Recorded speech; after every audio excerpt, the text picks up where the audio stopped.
Please welcome first Dr Hiraoka. Thank you, Dr. Gifford, for your introduction. Good morning, everyone. Thank you for coming early in the morning.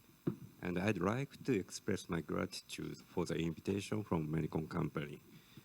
Today, I'd like to talk about also keratology for myopia control research in Japan. It's well known that prevalence of myopia is very high in East Asian countries compared to other countries.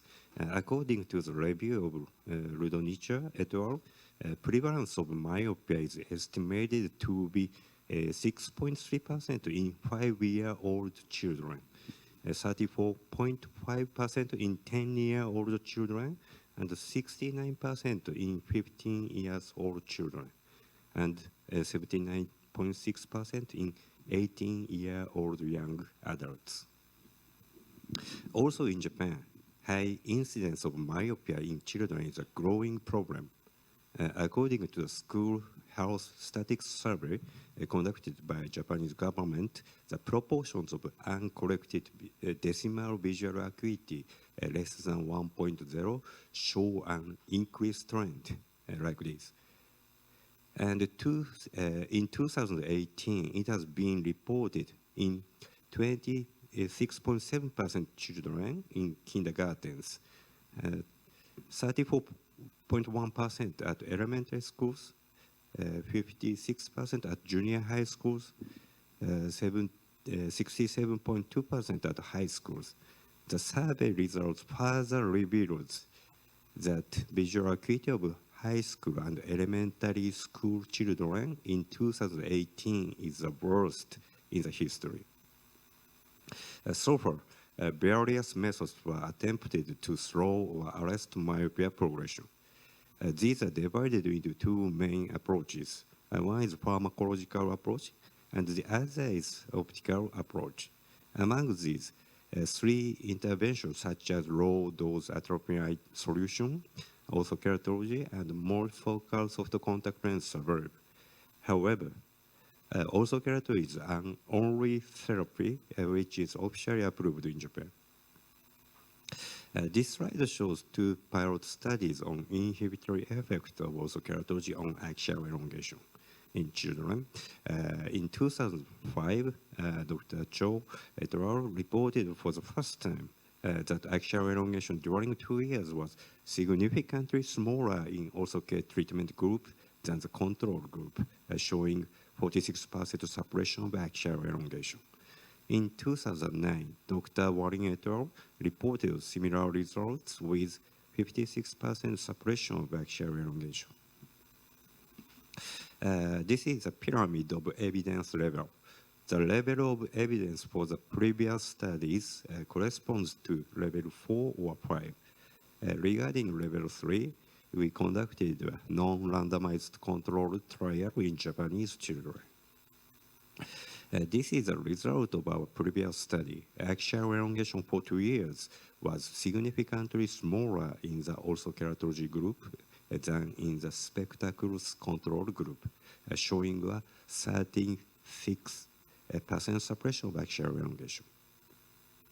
Thereafter, the study was extended to 5 years, and further analysis was done. As a result, it was shown that also care group achieved around a 30% suppression of axial elongation for 5 years compared to the control group. Subsequently, the results of level 2 study were reported in 2012. Dr. Cho and Chen conducted the first randomized clinical trial in Hong Kong, which is called Romeo study. It is also confirmed that also keratology group showed a significantly smaller axial elongation than the spectacles control group by 43%. The last piece of the top of the pyramid is a level 1 study with meta-analysis. As for this maximum level, 4 articles of meta-analysis have been published in succession.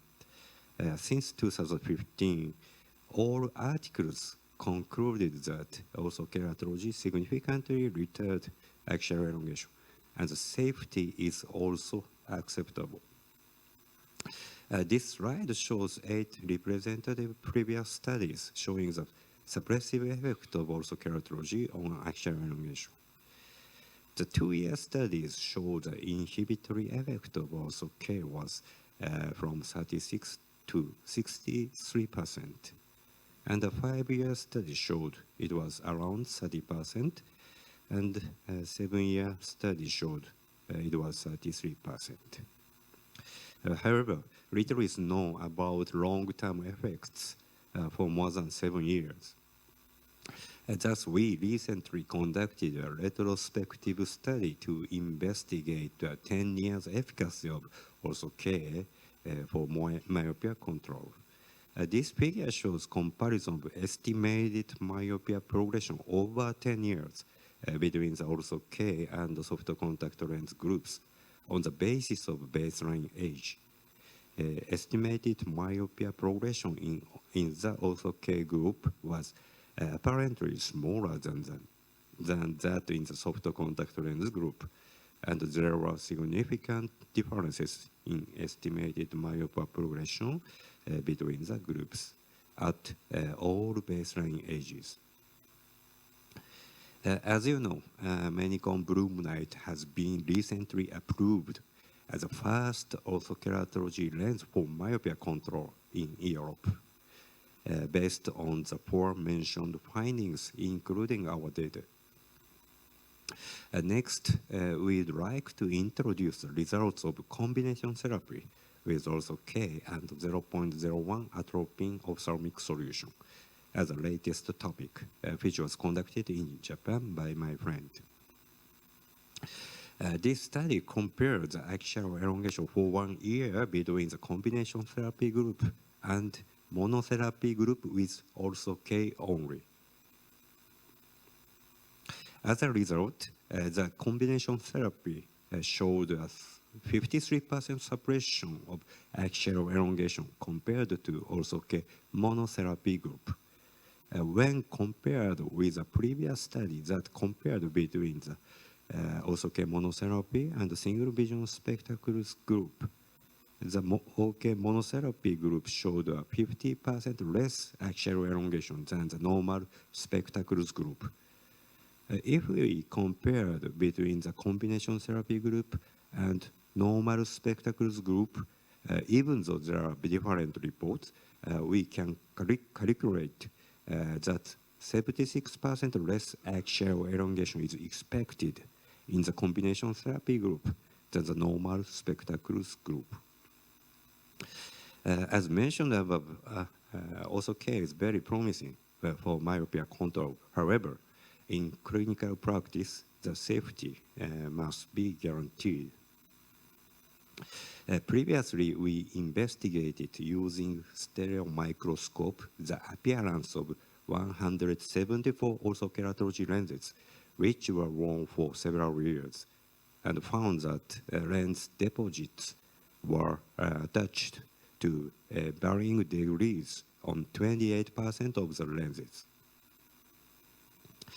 Then we analyzed the components of deposits on worn also K lenses by BCA assay, ELISA, and gas chromatography, and found that the deposits mainly consisted of lysozyme fatty acid and wax ester.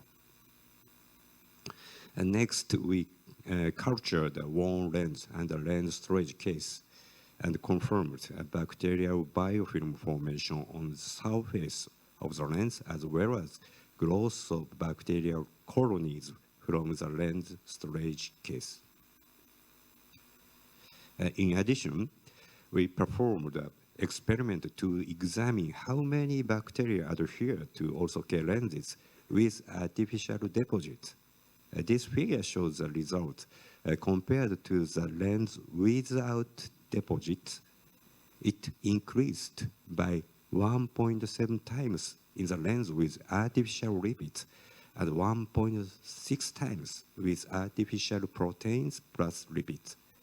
and 2.8 times with artificial denatured proteins plus lipids.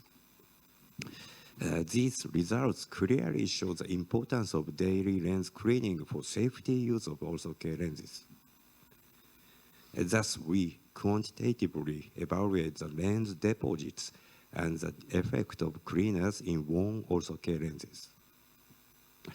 8 worn reverse geometry ortho-K lenses were collected from patients, and the external appearance of each lens was photographed using a stereoscopic microscope, and the images were analyzed with just TLC image analysis software to allow quantitative analysis of total volume of coloration over the surface in terms of volume per unit area. The VA values were recorded at baseline. Subsequently, they were cleaned with auto-care daily cleaner, which included rubbing step, and then the just TLC evaluation procedure was repeated. The same lenses were then soaked in Progent intensive cleaner, including sodium hypochlorite, and then the just TLC evaluation procedure was repeated.